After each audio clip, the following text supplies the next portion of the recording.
Bonsoir à toutes et à tous, ravi de vous retrouver sur 8 Mont Blanc. Il est 18h, bienvenue dans cette édition du journal de la rédaction. Nous sommes le lundi 2 mai 2022.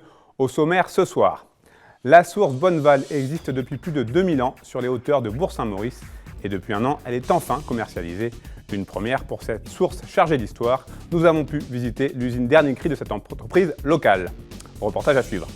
Et puis en football, le FC Annecy est désormais tout près des étoiles de la Ligue 2. Face à 7 ce vendredi soir, les joueurs de Laurent Guyot ont fait le show en s'imposant 3-0 grâce à 3 buts d'Alexis Bosetti. Le FC est désormais assuré de jouer au minimum les barrages et une victoire sur les 2 derniers matchs l'enverrait à l'étage supérieur.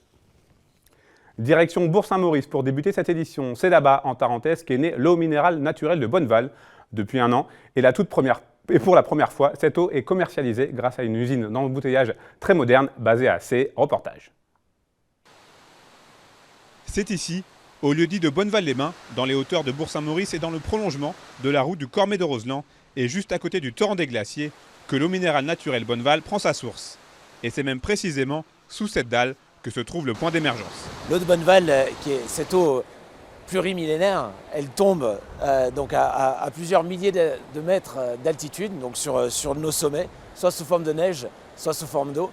Et elle démarre un voyage de plusieurs milliers d'années de filtration au travers de la roche. Elle descend à quelques kilomètres sous terre et elle remonte à une température de 28 degrés, donc riche en minéraux, riche en calcium, et elle ressort sur ce point d'émergence qui se trouve et juste à côté du torrent des Glaciers.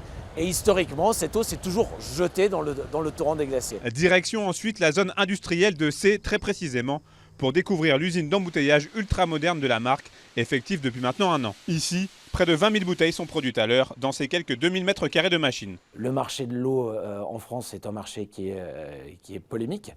L'eau de Bonneval, d'ailleurs, pour que ce soit clair, est une eau qu'on achète donc à un propriétaire. Donc, quelque part, nous sommes passeurs d'eau. On a véritablement l'impression de faire quelque chose de bien. On est entreprise à mission. On considère que d'amener cette eau, qui est extraordinaire, de sa voie vers les consommateurs, c'est leur donner l'opportunité de goûter une petite partie de ce territoire. Aussi étonnant que cela puisse paraître, il aura fallu attendre 2021 pour voir l'eau de Bonneval enfin être commercialisée. Une situation rendue complexe par un certain nombre de contraintes. L'émergence est dans un coin qui est très encaissé. Il est très difficile de mettre une usine d'embouteillage au point d'émergence. Et comme on le sait, l'eau de Bonneval est une eau minérale naturelle. Et les régulations sont telles qu'en fait, pour embouteiller une eau minérale, en fait, on ne peut pas toucher l'eau, on ne peut rien faire en fait avec cette eau. Et donc, il a été très difficile de mettre en place un système qui nous a permis de maintenir quelque part toutes les conditions physico-chimiques qui sont celles de l'émergence dans la bouteille d'eau de Bonneval. Et pour être totalement en phase avec sa démarche éco-responsable, l'entreprise savoyarde a choisi des contenants recyclés et recyclables, une encre biodégradable pour ses étiquettes ou encore des véhicules de transport qui circulent au bioéthanol. Et au bout d'un an d'exploitation dans un secteur très concurrentiel en France, il est encore trop tôt pour les dirigeants de dire si ce pari est réussi. Quoi qu'il en soit, ils ne regrettent absolument rien. En politique, nous vous en parlions il y a quelques semaines. Suite à plusieurs démissions de membres de l'opposition enregistrées dernièrement, le conseil municipal de La Roche-sur-Foron ne compte plus actuellement que 20 élus sur 33. Une situation qui oblige la tenue d'une nouvelle élection municipale intégrale dans la commune. Les électeurs sont donc convoqués pour ce scrutin qui doit élire 33 conseillers municipaux et 15 conseillers communautaires. Le premier tour aura lieu le dimanche 12 juin et le second tour, le cas échéant, le dimanche 19 juin. Des dates qui coïncident avec celles des élections législatives. Et à ce propos, j'en profite pour vous rappeler que vous avez jusqu'au 4 mai pour vous inscrire en ligne sur les listes électorales. Cette démarche est également possible en mairie et là, vous bénéficiez de 2 jours. En plus, vous avez donc jusqu'au 6 mars. Je vous lisais en titre en football, le FC Annecy a parfaitement rempli sa mission ce vendredi soir au Parc des Sports. Vainqueur avec la manière du FC 7 sur le score de 3-0 grâce à un triplé d'Alexis Bosetti. Les Hauts-Savoyards sont désormais assurés de jouer au minimum le barrage face au 18e de Ligue 2. Les Rouges ont désormais 2 matchs pour aller chercher une victoire qui les enverrait directement et officiellement en Ligue 2. On écoute Laurent Guyot, l'entraîneur Hauts-Savoyards. Je pense qu'on a pris beaucoup de plaisir, oui. Un, parce qu'on a gagné. Deux, c'était quand même très agréable d'avoir autant de monde dans le stade.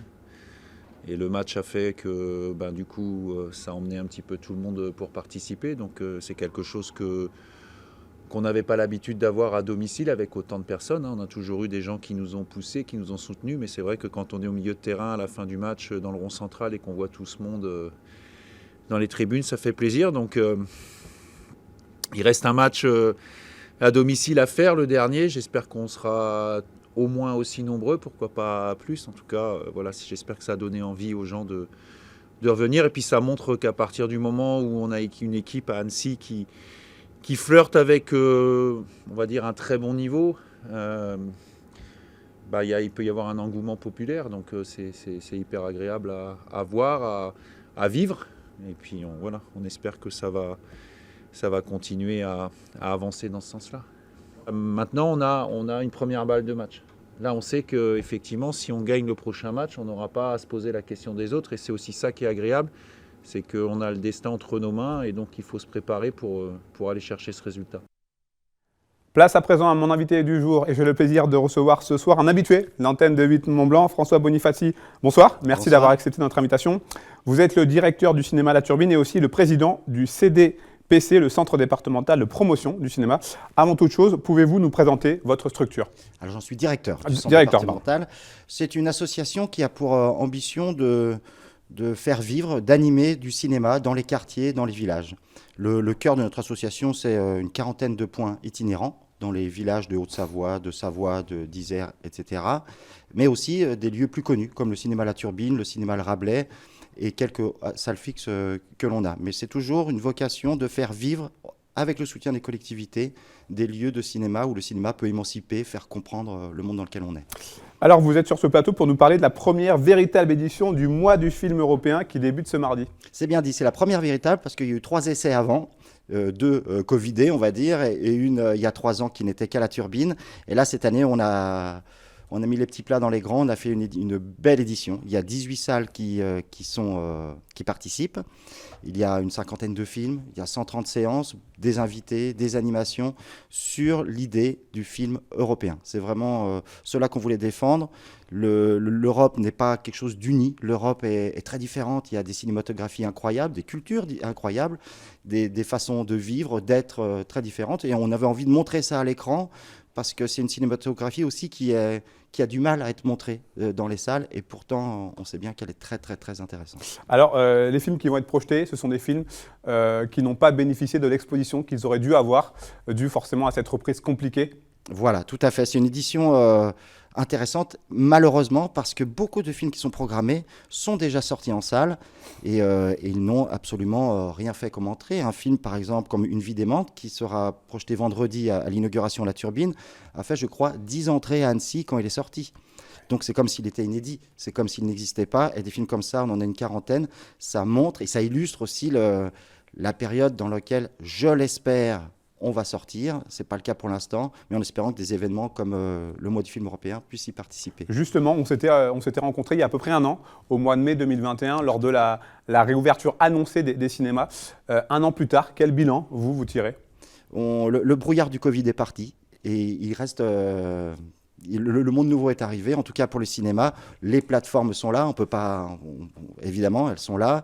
Les usages ont changé. On vit aussi dans une société où les gens ont peut-être un peu moins d'argent. Il y a des inquiétudes.